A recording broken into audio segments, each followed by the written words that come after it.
Hello everyone, welcome to our channel. देखिए, आज जो ये हमारा लेक्चर है ऑलमोस्ट हम एसिड बेसिस एंड सॉल्ट्स में सब कुछ कंप्लीट कर चुके हैं। ठीक है, तो ये हमारा फाइनल लेक्चर होगा।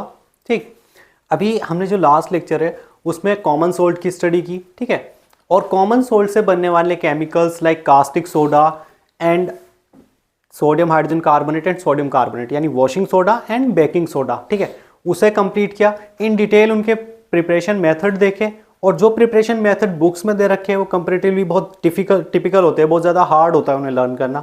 तो मैंने इस तरीके से उन्हें कराया है कि आप उन्हें देखिए लास्ट लेक्चर को जाकर के, वो इजीली आपको समझ आ जाएंगे और आपको याद रहेंगे हमेशा। ठीक है, अभी क्या है कि हमारी दो कंपाउंड रहे थे। ठीक है, एक तो ब्लीचिंग पाउडर रह गया था, ठीक है, और एक हमारा प्लास्टर ऑफ पेरिस रह गया था। उसके बाद हम थोड़ा सा देखेंगे हाइड्रेटेड सॉल्ट्स क्या होते हैं। तो आज हम इन सब के बारे में पढ़ते हैं डिटेल में। ठीक है, इनके मेथड ऑफ प्रिपरेशन, ठीक है, और ब्लीचिंग पाउडर का ब्लीचिंग एक्शन कैसा होता है वो भी देखेंगे। चलिए स्टार्ट करते हैं। ठीक है, सो फर्स्ट हम क्या कर रहे हैं, ब्लीचिंग पाउडर लेते हैं पहले। ठीक है, तो ब्लीचिंग पाउडर, देखिए ब्लीचिंग पाउडर केमिकली क्या होता है, कैल्शियम ऑक्सीक्लोराइड। क्या होता है केमिकली, कैल्शियम ऑक्सीक्लोराइड, यानी कैल्शियम ऑक्सीक्लोराइड। क्या होता है, कैल्शियम ऑक्सीक्लोराइड। तो ब्लीचिंग पाउडर केमिकली क्या है हमारा, कैल्शियम ऑक्सीक्लोराइड।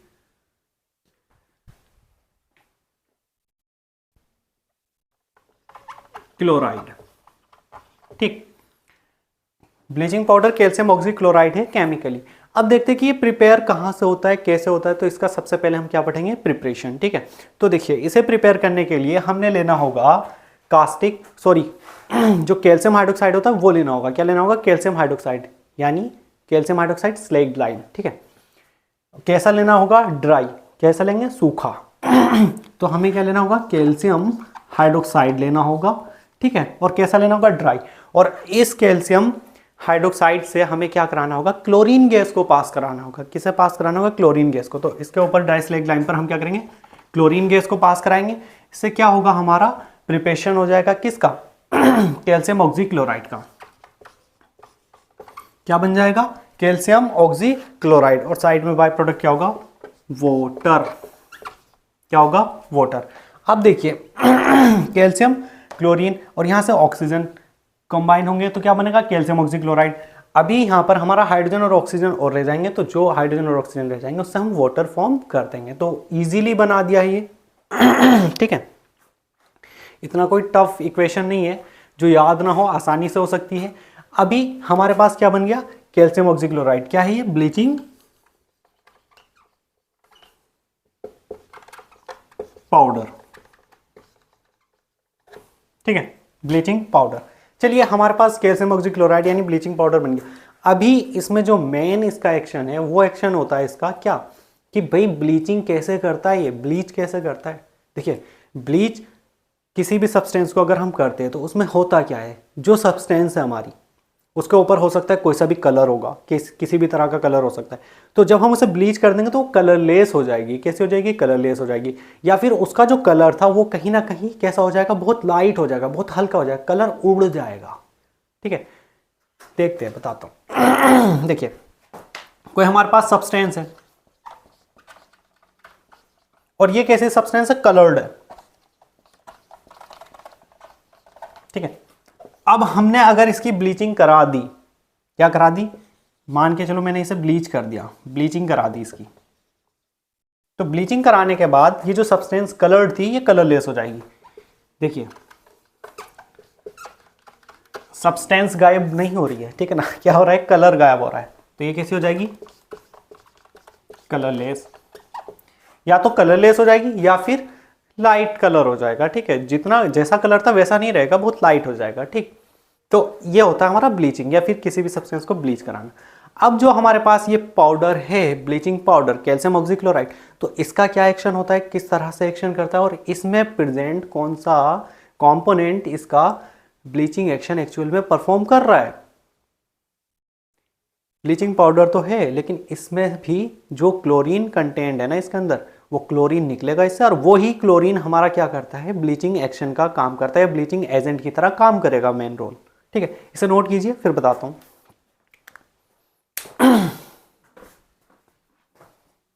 इसे रहने देते हैं। तो देखिए एक चीज यहीं पर समझ लीजिए, जो ब्लीचिंग होती है हमारी वो दो तरह की होती है। कितने तरह की? दो तरह की।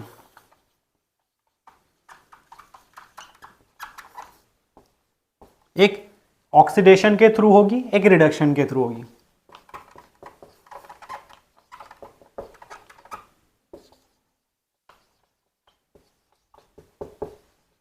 देखिए जो ब्लीचिंग ऑक्सीडेशन के थ्रू होती है वो होती है परमानेंट ब्लीचिंग।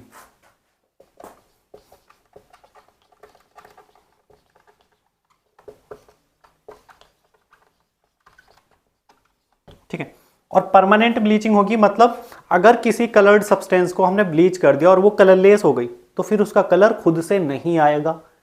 ध्यान रखिए इस बात को, खुद से नहीं आएगा। नेचर में कोई सब्सटेंस है, कलर्ड है, मैंने उसकी ब्लीचिंग करा दी परमानेंट ऑक्सीडेशन के थ्रू, तो वो कलरलेस हो गई। अब वो नेचर में खुद से कलर को रीगेन नहीं करेगी, वो कलरलेस ही रहेगी। ठीक है, तो जो परमानेंट ब्लीचिंग होती है ये हमारी कौन कराता है? क्लोरीन कराता है। ठीक है, कौन कराता है? क्लोरीन। और क्लोरीन किस में? ब्लीचिंग पाउडर में। तो ब्लीचिंग पाउडर कैसी ब्लीचिंग कराएगा? हमारी परमानेंट ब्लीचिंग। ठीक है, बस ये इसीलिए बताया था परमानेंट और टेम्पररी के लिए, कि ऑक्सीडेशन के थ्रू होगी तो परमानेंट, रिडक्शन के थ्रू होगी तो टेम्पररी। इसके थ्रू कौन सी होगी? टेम्पररी। कौन सी होगी? टेम्पररी। ठीक है, टेम्पररी यानी अगर कोई कलर्ड सब्सटेंस कलरलेस हो जाती है ब्लीचिंग के थ्रू तो उसका कलर खुद से आ सकता है नेचर में। ठीक है, सल्फेट वगैरह करते हैं इसके थ्रू। ठीक, तो ये वैसे 10th के लेवल का तो है ही नहीं, लेकिन फिर भी कोई मालूम करने लगे कि भाई ब्लीचिंग पाउडर किस तरह की ब्लीचिंग करता है, तो वो परमानेंट करता है। अगर कोई कलरलेस सब्सटेंस हो गई, यानी कोई कलर्ड सब्सटेंस ब्लीच कर दिया हमने उसे और वो कलरलेस हो गई, तो वो कलरलेस ही रहेगी, खुद से कलर नहीं आएगा उसमें, नेचुरली कलर नहीं आएगा। ठीक है, अब देखिए ये नोट करिए और दिखाता हूं मैं कि किस तरह से जो इसमें क्लोरीन कंटेंट है ब्लीचिंग पाउडर में, उसका किस तरह से ब्लीचिंग एक्शन या ब्लीचिंग एजेंट की तरह रोल कर रही है। नोट करिए इसे।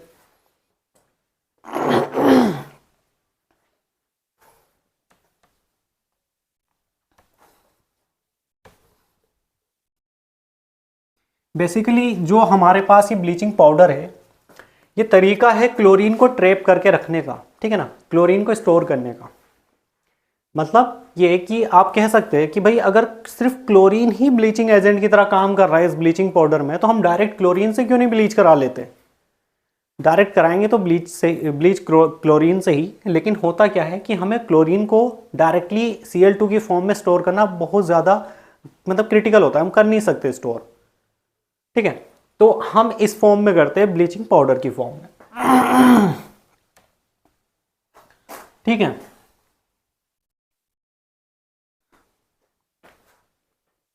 अब देखिए जो ब्लीचिंग पाउडर इसमें क्लोरीन किस तरह से एक्ट करती है। हम क्या लेंगे? डाइल्यूट एसिड लेंगे, कोई सा भी डाइल्यूट एसिड ले लो। ठीक है, और उस डाइल्यूट एसिड का रिएक्शन कराओ ब्लीचिंग पाउडर से। कोई सा भी डाइल्यूट एसिड लो भाई, H2SO4 ले सकते हैं, HNO3 ले सकते हैं, HCl ले सकते हैं, कि लेंगे कैसा? डाइल्यूट। ठीक है, डाइल्यूट एसिड लेकर के उसका रिएक्ट कराओ किसके साथ? ब्लीचिंग पाउडर के साथ, तो आपको क्लोरीन मिल जाएगी। ठीक है ना, यानी उस रिएक्शन में, सॉल्यूशन में फिर क्लोरीन क्या करेगी? अपना एक्शन परफॉर्म करेगी। कौन सा? ब्लीचिंग का। बस हो गया। तो यहां मैं लिख देता हूं heading, bleaching action of calcium oxychloride, है ना, या bleaching action of chlorine. Bleaching action of calcium oxychloride और क्लोरीन, या फिर क्लोरीन। देखिए मेनली तो क्लोरीन ही कर रहा है ना, है कैल्शियम ऑक्सीक्लोराइड में कंटेंट। चलिए अब इसका रिएक्शन कराता हूं मैं किसके साथ? डाइल्यूट एसिड के साथ, H2SO4 के साथ करा लेते हैं। आपके पास क्या है? कैल्शियम ऑक्सीक्लोराइड है, आपने डाइल्यूट एसिड ले लिया H2SO4 सल्फ्यूरिक एसिड। ठीक है ना, कैसा लिया? डाइल्यूट। डाइल्यूट का मतलब क्या होता है? जो ये सल्फ्यूरिक एसिड है, ठीक है, वाटर में, वो मतलब सल्फ्यूरिक एसिड का एक्वा सॉल्यूशन है, यानी उसमें H2SO4 भी है, वाटर भी है। अब जो H2SO4 है वो कंपैरेटिवली कम है और जो हमारा वाटर है वो ज़्यादा अमाउंट में है, तो भाई जब वाटर ज़्यादा अमाउंट में होगा तो ये क्या हो जाएगा, डाइल्यूट हो जाएगा, सिंपल। ठीक है, तो सल्फ्यूरिक एसिड ले लिया। अब देखिए होता क्या है, कैल्शियम सल्फेट क्या बन जाएगा, एक सोल्ट निकल जाएगा यहाँ से, कैल्शियम सल्फेट। ठीक है, दूसरा क्या निकलेगा, कैल्शियम सल्फेट हो गया, वाटर हो गया, क्लोरीन हो गया। ठीक, Cl2 प्लस H2O। ठीक है, Cl2 प्लस H2O। अब जो हमारा एक क्लोरीन यहाँ पर हमें मिल रहा है इस रिएक्शन में, यही एक्चुअल में परफॉर्म करता है ब्लीचिंग एक्शन या ब्लीचिंग एजेंट की तरह। कलर्ड सब्सटेंस को कलरलेस कर देगा या फिर उसका कलर बहुत ज़्यादा लाइट करा देगा। और कैसा ब्लीचिंग एक्शन करता है ये देखिए, मैं बता देता हूँ। Cl2 here acts as bleaching agent. ठीक है ना, और ये ब्लीच करेगा through oxidation, bleach through oxidation. ठीक है ना, मतलब एक बार अगर कोई सब्सटेंस इसने ब्लीच कर दी तो नेचुरली उसका कलर रीगेन नहीं होगा नेचर में। ठीक, तो आई होप ये समझ आया होगा इतना तो आपको। और ब्लीचिंग एक्शन क्लोरीन परफॉर्म कर रहा है। ठीक है, और ब्लीचिंग पाउडर को किससे बना रहे हैं भाई, ड्राई स्लैग लाइन पर आप क्लोरीन पास करा दो, ब्लीचिंग पाउडर बन जाएगा। ठीक है, और ब्लीचिंग एक्शन ब्लीचिंग पाउडर में कौन दिखाता है, क्लोरीन दिखाता है। तो क्लोरीन को आपने निकालना है इससे, ब्लीचिंग पाउडर से, उससे उसका रिएक्शन किससे करा दो, डाइल्यूट एसिड से करा दो, क्लोरीन निकल जाएगा आपका। ठीक है, और एक चीज, क्लोरीन को स्टोर करने का ही क्या होता है, फंक्शन होता है। मतलब यार जो ब्लीचिंग पाउडर ले रहे हैं या ब्लीचिंग पाउडर सुन रहे हैं ना आप, वो इसीलिए सुन रहे हैं क्योंकि इसमें क्लोरीन हम स्टोर कर सकते हैं। इस फॉर्मेट में क्लोरीन को हम स्टोर करके रख सकते हैं अपने पास, एक्शन क्लोरीन ही कर रहा है। ठीक है, तो आई होप ये समझ आया होगा। ठीक है, अब हम चलते हैं नेक्स्ट टॉपिक पर अपना, जो है प्लास्टर ऑफ पेरिस। नोट करिए इसे।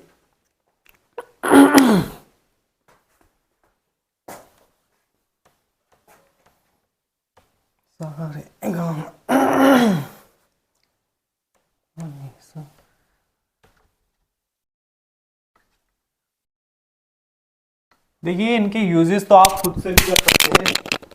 सॉरी, एक्चुअली मेरा माइक ही गिर गया। तो इनके यूजेस जो होते हैं, मैंने लास्ट लेक्चर में आपको जितनी भी मेथड ऑफ प्रिपरेशन कराई है बहुत आसानी से आप याद कर सकते हैं, उन्हें देखिए। ठीक है, बहुत इजीली आपको समझ आ सकते हैं वो। ठीक, now plaster of Paris, POP, plaster of Paris क्या होता है, ये पीओपी। देखिए जो प्लास्टर ऑफ पेरिस है यानी पीओपी है, इसके लिए जो रॉ मटेरियल है वो क्या होता है, वो होता है जिप्सम। ठीक है ना, क्या होता है, जिप्सम। ठीक, अभी कंफ्यूजन होता है बहुत सारे स्टूडेंट्स को जिप्सम के केमिकल फॉर्मूले में एंड प्लास्टर ऑफ पेरिस के केमिकल फॉर्मूले में। ठीक है, जब आप केमिकल फॉर्मूला बनाएंगे उसका तभी उनका केमिकल नेम लिख सकेंगे। ऐसे नॉर्मल तो सभी जानते हैं कि पीओपी जिप्सम। ठीक है, अभी देखिए होता क्या है, आपके पास होता है कैल्शियम सल्फेट। क्या होता है, कैल्शियम सल्फेट। अब इसी कैल्शियम सल्फेट से आपका क्या बनना है, plaster of Paris and gypsum. देखिए एक चीज ध्यान में रखिए आप हमेशा, कि जिससे कोई चीज बनने लग रही है, देखिए हम जानते हैं कि हमें जिप्सम से पीओपी पर जाना है, मतलब जिप्सम से प्लास्टर ऑफ पेरिस बनाना है। एक ट्रिक आप ध्यान में रखिए, जिप्सम यहां पर क्या हो गया, पेरेंट हो गया, है ना, और पीओपी क्या हो गया, यहां पर चिल्ड्रन हो गए। ठीक है, तो भाई पेरेंट हमेशा कैसे होते हैं, यानी जो फादर होगा वो बड़ा ही होगा ना ऑब्वियसली, और जो बेटा होगा वो छोटा होगा। थोड़ा समझने की रिलेट करने की कोशिश करें तो आपको इसका केमिकल फॉर्मूला और इसका केमिकल फॉर्मूले में कभी कंफ्यूजन नहीं होगा। ठीक है, पेरेंट बड़ा होता है और जो उसकी संतान होगी, जो उसका बेबी होगा वो छोटा होगा ऑब्वियसली। तो देखिए यहाँ पर क्या कर सकता हूँ मैं, कैल्शियम सल्फेट डॉट 2H2O, यहाँ पर calcium sulphate dot half H2O। ठीक है, और कैल्शियम सल्फेट डॉट H2O। देखिए इन्हें ध्यान से, ठीक है, इन्हें ध्यान से देखिए, फिर मैं बताता हूँ क्या है एक्चुअल में यहाँ पर फंडा क्या है। देखिए आप समझिए कि ये फादर है, कि भाई ये फादर है, ये चाइल्ड है, चिल्ड्रन है। तो फादर बड़ा होता है, चिल्ड्रन छोटा होता है। दोनों ही कैल्शियम सल्फेट है। फर्क क्या है? वाटर मॉलिक्यूल का। जो बड़ा है उसे ज़्यादा वाटर चाहिए, जो छोटा है उसे वाटर की इतनी नीड नहीं होगी कंपेरेटिव टू बिग, ठीक है। तो भाई फादर के रिलेटिव, यानी अगर हम फादर से कंपेयर करें चाइल्ड को, तो उसे वाटर की कम ज़रूरत होती है। छोटा बच्चा है पानी कम पिएगा, बड़ा है पानी ज़्यादा पिएगा। तो यहाँ पर एक कैल्शियम सल्फेट यानी, ठीक है, एक फॉर्मूला यूनिट में कितने वाटर मॉलिक्यूल आ रहे हैं? 2, ठीक है। तो इसका केमिकल फॉर्मूला क्या हुआ? कैल्शियम सल्फेट डॉट 2H2O, ठीक है। केमिकल नेम क्या पड़ेगा? Calcium sulphate dihydrate. यहां देखिए, अब यहां आइए चाइल्ड पर, POP पर, ठीक है। Calcium sulphate hemihydrate, calcium sulphate hemihydrate, एक फॉर्मूला यूनिट में हाफ वाटर मॉलिक्यूल आ रहा है। लेकिन इसको मैंने नीचे करके लिख दिया कैल्शियम सल्फेट डॉट H2O, यानी 2 फॉर्मूला यूनिट में 1 वाटर। बताता हूं इसका रीजन क्या है। देखिए जब कभी भी आप कैल्शियम इसका POP के स्ट्रक्चर की बात करेंगे, तो भाई एक फॉर्मूला यूनिट में हाफ वाटर मॉलिक्यूल आप कैसे ले सकते हैं? ठीक है, लेना तो कंप्लीट ही पड़ेगा ना। तो क्या करिए, 2 फॉर्मूला यूनिट लिखिए, 1 वाटर मॉलिक्यूल लगाइए। मतलब यह है कि एक हाफ वाटर मॉलिक्यूल एग्जिस्ट नहीं करता, ठीक है। तो इसलिए क्या करते हैं हम, 1 वाटर मॉलिक्यूल लेते हैं, तो 2 फॉर्मूला यूनिट पर 1 वाटर मॉलिक्यूल बैठ जाएगा। आई होप समझ आया होगा कि यहाँ पर कितने वाटर मॉलिक्यूल होते हैं, यहाँ पर कितने वाटर मॉलिक्यूल होते हैं। याद सबको हो जाता है कि कहीं हाफ है, कहीं 2 है, कहीं 1 है 2 पर, लेकिन कंफ्यूजन हमेशा रहता है। तो अब ध्यान रहेगा कि भाई जो पेरेंट है उसे ज़्यादा वाटर चाहिए कंपेरेटिव टू चिल्ड्रन, ठीक है। अब क्या है, ये अब लिखने की जरूरत ही नहीं है, आप समझ आ गया। अब इसका हम वो देख लेते हैं प्रिपरेशन, ठीक है, जिप्सम से। नोट करिए सर।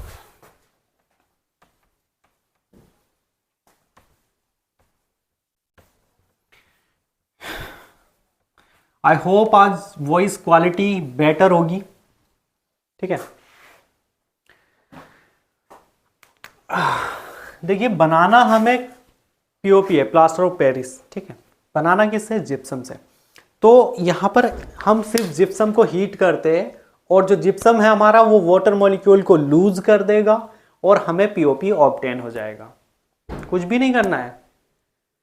जो वाटर है, जो पानी है, उसे वो क्या हो जाएगा? उड़ जाएगा। यानी आपको कैल्शियम सल्फेट डॉट 2H2O को क्या करना है? जलाना है। जलाने से क्या होगा? जल जाएगा, जल चला जाएगा, यानी पानी निकल जाएगा। हीट करना है, जलाना नहीं है, ठीक है। कभी डायरेक्ट जला दे आप।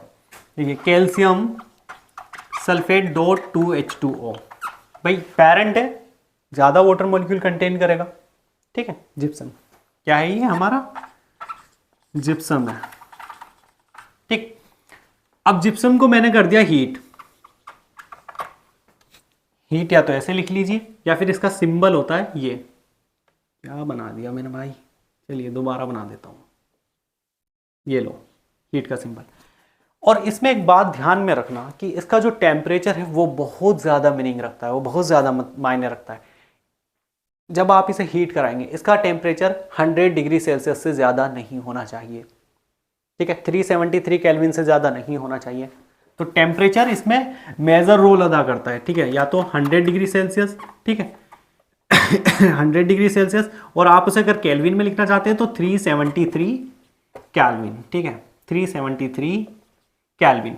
मतलब इससे ज़्यादा टेम्परेचर नहीं होना चाहिए। अगर इससे ज़्यादा टेम्परेचर हुआ तो आप एक बात का ध्यान रखिए, यहाँ वाटर मॉलिक्यूल को ही उड़ाना है, स्ट्रक्चर वगैरह को नहीं उड़ाना। अब भाई अगर आप हीट कर रहे हैं तो कुछ वाटर मॉलिक्यूल चले गए 100 डिग्री सेल्सियस पर, कुछ चले गए।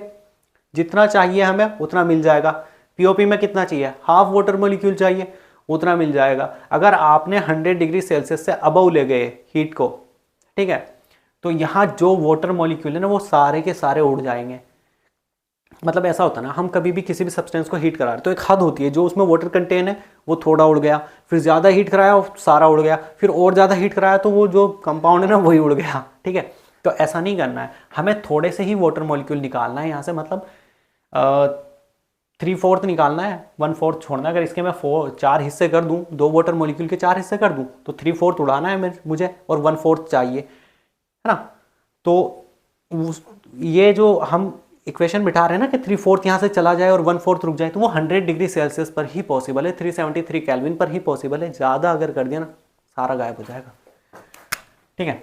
तो यहाँ पर क्या मिलेगा हमें, calcium sulphate dot half H2O, ठीक है, प्लस वाटर मॉलिक्यूल बचेगा यानी 2H2O। इसे ठीक करके लिख देता हूँ मैं इक्वेशन को, आपकी थोड़ा क्लोज करके लिख देता हूँ जिससे जगह रहे। Calcium sulphate dot half H2O, ठीक है, प्लस 1/2 H2O। देखिए यहाँ पर 2 वाटर मॉलिक्यूल है, इस फॉर्मूले में कितने मिले, हाफ H2O। यहाँ कितना मिल रहा है, 3/2 H2O। देखिए 2 1 जा 2 प्लस 1 3/2, 3/2 में आप हाफ ऐड करेंगे यानी ये 3.5 वाटर मॉलिक्यूल है।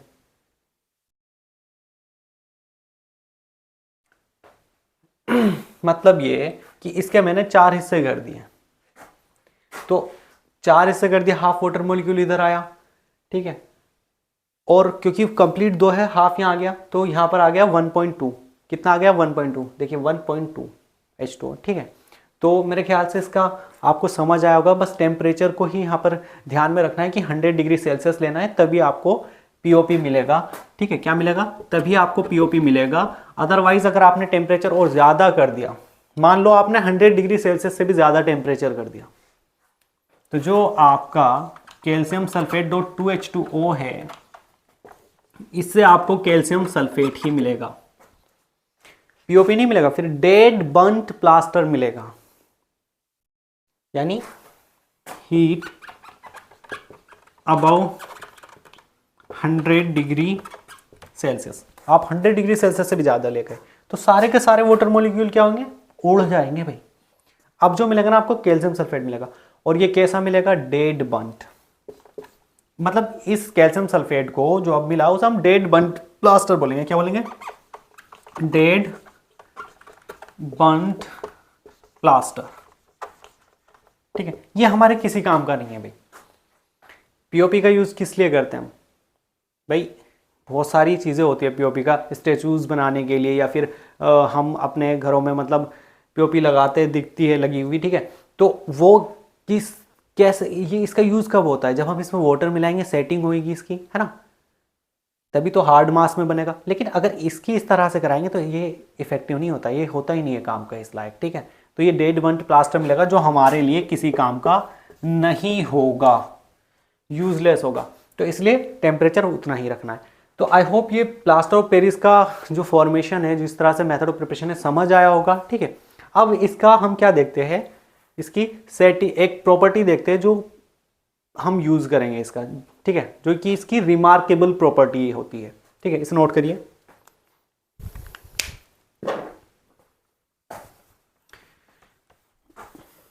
ठीक है। रिमार्केबल प्रॉपर्टी होती है इसकी कि जब हम पीओपी में वाटर मिलाते हैं, ठीक है, तो इसकी क्या हो जाती है, सेटिंग हो जाती है, मतलब ये सेट हो जाता है हार्ड मास में। अब वो हार्ड मास क्या होता है, वो जिप्सम ही होता है, ठीक है।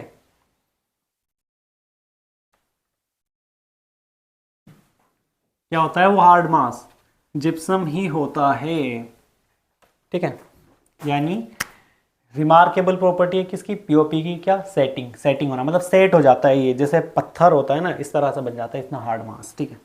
तो आपने कैल्शियम सल्फेट हेमीहाइड्रेट में क्या करा, वाटर मिला दिया, वाटर मिलाने से क्या मिला आपको, कैल्शियम सल्फेट ही मिला, यानी जिप्सम मिला। भाई क्या हुआ, जब आप इसे यूज में ला रहे हो, देखिए प्लास्टर करना पड़ता है, कई बार ऐसा होता है कि लेग्स पर या फिर हैंड पर भी प्लास्टर होता है और उसमें पीओपी का यूज होता है, तो वो हार्ड मास जो बनाया जाता है वो पीओपी में वाटर मिला करके ही तो बनाया जाता है भाई, ठीक है। तो वही इसकी यूज़ होता है बस। तो इसमें वाटर मिलाएंगे, कितना मिलाएंगे भाई, 2 करना है वहाँ पे, तो जितना उड़ा था उतना मिला दो, बस सिंपल है। ये इसका यूज़ हो गया, ठीक है। तो ये यूज़ होता है पीओपी का। तो आपको इसका मेथड ऑफ प्रिपरेशन भी समझ आया होगा, इसका यूज़ भी समझ आया होगा, इससे पहले जो ब्लीचिंग पाउडर किया वो भी समझ आया होगा, ठीक है। अब आपके रहते हैं हाइड्रेटेड सॉल्ट्स की, भाई हाइड्रेटेड सॉल्ट्स क्या होते हैं, तो वो और देख लेते हैं, नोट करिए।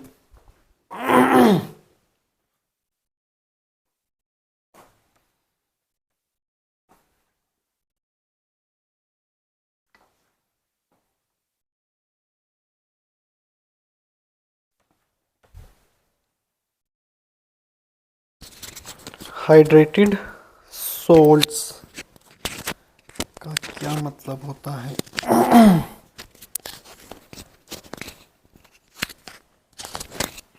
चलिए, हाइड्रेटेड सॉल्ट्स,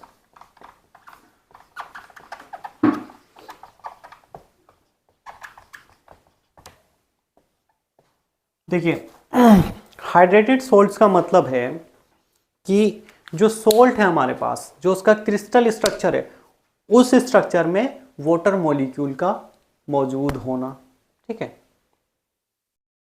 जो सोल्ट है हमारे पास, उस सोल्ट का स्ट्रक्चर जो है, उस स्ट्रक्चर में वाटर मॉलिक्यूल का होना।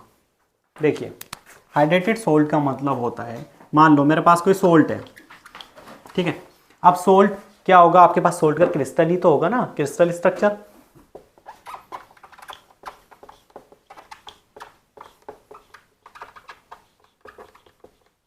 मतलब मेरे पास वो सोल्ट का क्रिस्टल स्ट्रक्चर है। क्रिस्टल स्ट्रक्चर क्या होता है, देखिए जो सोल्ट के एटम की अरेंजमेंट है, उसके टुकड़े आपके पास है, ठीक है ना। मतलब सोल्ट का टुकड़ा मिला आपको, क्रिस्टल मिला, उसका स्ट्रक्चर में क्या होगा भाई, जो उसका सोल्ट है, जैसे कि आपका सोडियम क्लोराइड हो गया, या फिर कैल्शियम सल्फेट हो गया, कैल्शियम कार्बोनेट हो गया, ठीक है।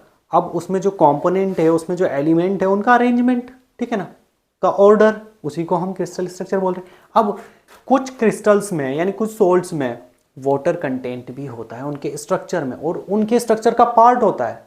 ऐसा नहीं कि वाटर उसमें अलग से पड़ा या बाहर पड़ा। मतलब जो आप हाइड्रेटेड सोल्ट को अगर हाथ पे लेंगे तो आपके हाथ में पानी नहीं लगेगा।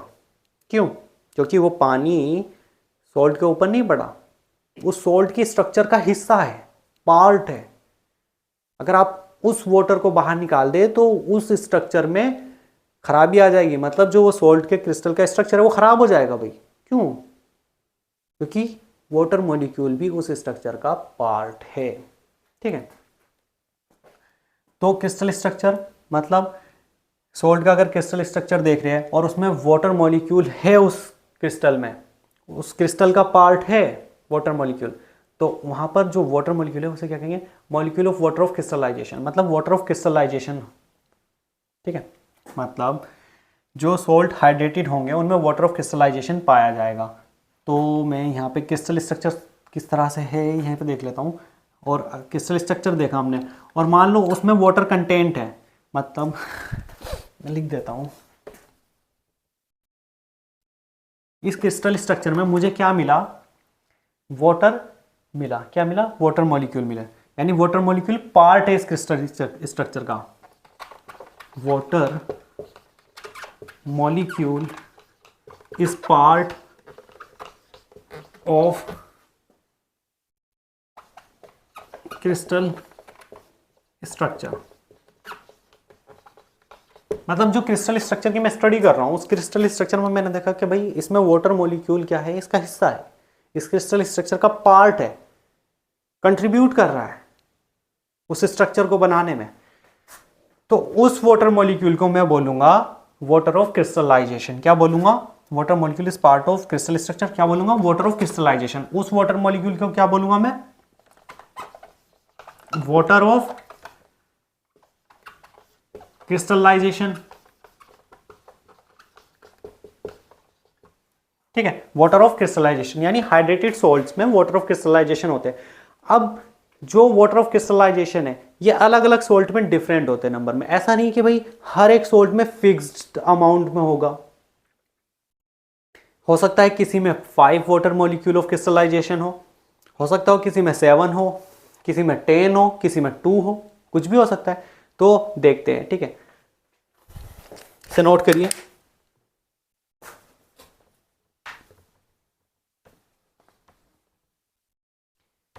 सभी सॉल्ट्स में नहीं होता, ठीक है। किसी सॉल्ट में वाटर ऑफ क्रिस्टलाइजेशन हो सकता है, किसी में नहीं भी हो सकता, डिपेंड करता है कि उनका क्रिस्टल स्ट्रक्चर पर देखना पड़ता है।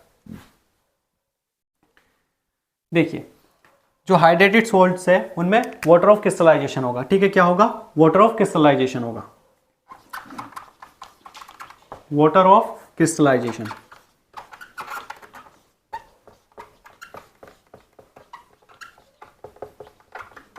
ये वाटर ऑफ क्रिस्टलाइजेशन क्या कर रहा है? उसकी शेप में बहुत इंपॉर्टेंट रोल अदा कर रहा है भाई, उसकी शेप मेंटेन हो रही है इससे, ठीक है। क्या? एक तो शेप में बहुत बड़ा रोल अदा कर रहा है, दूसरा कुछ सोल्ट्स को जिनमें वाटर ऑफ क्रिस्टलाइजेशन है ये कलर भी इंपार्ट करता है, इंपार्ट्स कलर इन सम केसेस, ठीक है ना, इंपार्ट्स कलर इन सम केसेस। कुछ केसेस में कलर को इंपार्ट कर रहा है, यानी कलर भी दे रहा है उन्हें। अब मैं एग्जाम्पल बता देता हूं इनके डायरेक्टली, ठीक है। सारा कुछ समझा चुका हूं, सिर्फ एग्जाम्पल दे रहे, एग्जाम्पल बता देता हूं, ये नोट करिए आप, नोट करिए। चलिए इसके एग्जाम्पल देख लेते हैं कुछ, ठीक है। देखिए जैसा कि आपका हो गया कैल्शियम सल्फेट, क्या हो गया? Calcium sulphate. अभी देखा आपने जिप्सम डॉट 2H2O, मतलब एक फॉर्मूला यूनिट में दो molecule of water of crystallisation पाया जा रहा है, 2 molecule of water of crystallisation एक फॉर्मूला यूनिट में, किसमें? जिप्सम में। तो यानी इसका वाटर ऑफ क्रिस्टलाइजेशन कितना हो गया? 2, ठीक है। कॉपर सल्फेट कितना है? 5H2O, 5 वाटर ऑफ क्रिस्टलाइजेशन पाए जा रहे हैं यहाँ पे, ठीक है, ठीक है। एक ये हो गया, एक ये हो गया। यहाँ पर calcium carbonate, sorry calcium sulphate हो गया, ऊपर ही कर दिया वो हमने, ठीक है। ठीक है। अब क्या होगा? Sodium carbonate, sodium carbonate dot 10H2O। Sodium carbonate में एक फॉर्मूला यूनिट में कितने पाए जा रहे हैं? 10, जो वॉशिंग सोडा था आपका, ठीक है। Iron sulphate dot 7H2।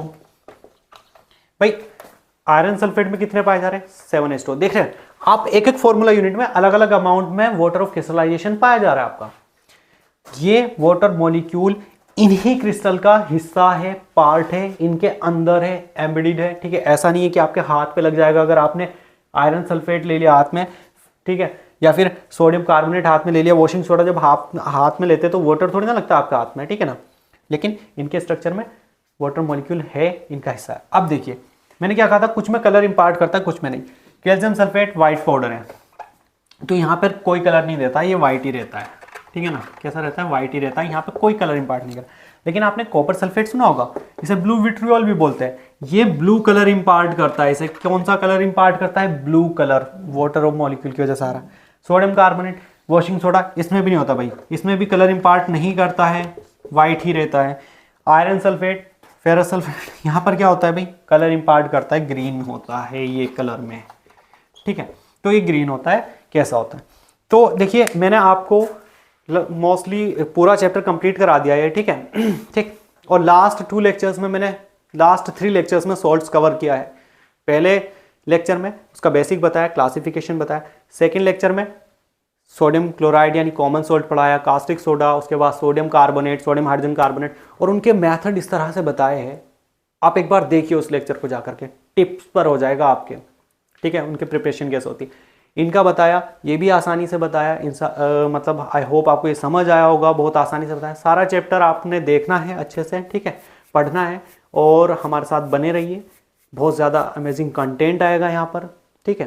तो आई होप, ठीक है, लेक्चर को फिनिश करते हैं। Thank you.